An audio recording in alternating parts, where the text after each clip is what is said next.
4 Batalion OPM masuk Sugapa, trik Undius Kogoya bikin takut TNI tak mempan. Sebanyak 4 Batalion Organisasi Papua Merdeka OPM dikerahkan ke distrik Sugapa, Kabupaten Intan Jaya, Papua Tengah. Gerombolan OPM yang dipimpin Panglima Kodap 8 Intan Jaya, Undius Kogoya menargetkan serangan ke pos TNI Polri selama sebulan ke depan. Namun TNI menanggapi dingin kabar masuknya 4 Batalion OPM ke Sugapa.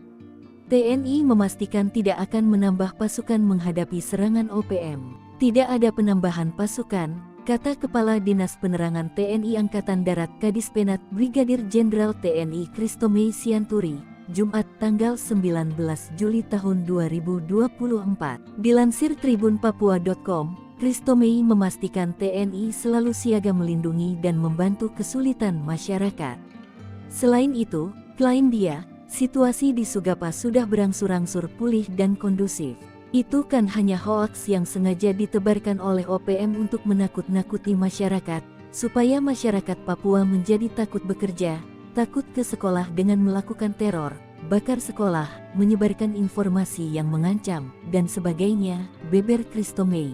Sebelumnya, juru bicara TPNPB OPM Sebi Sambom mengatakan kelompoknya telah menyerang pos militer Indonesia yang berada dekat Bank Papua di distrik Sugapa pada Rabu, tanggal 17 Juli tahun 2024 pukul 21 waktu Indonesia Timur.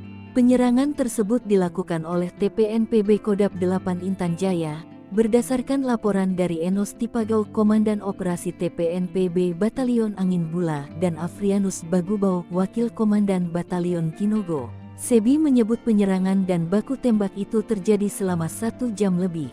Dalam penyerangan tersebut, kata Sebi, Panglima Daerah Intan Jaya Brigjen Undius Kogoya telah menurunkan pasukan TPNPB dari 4 batalion.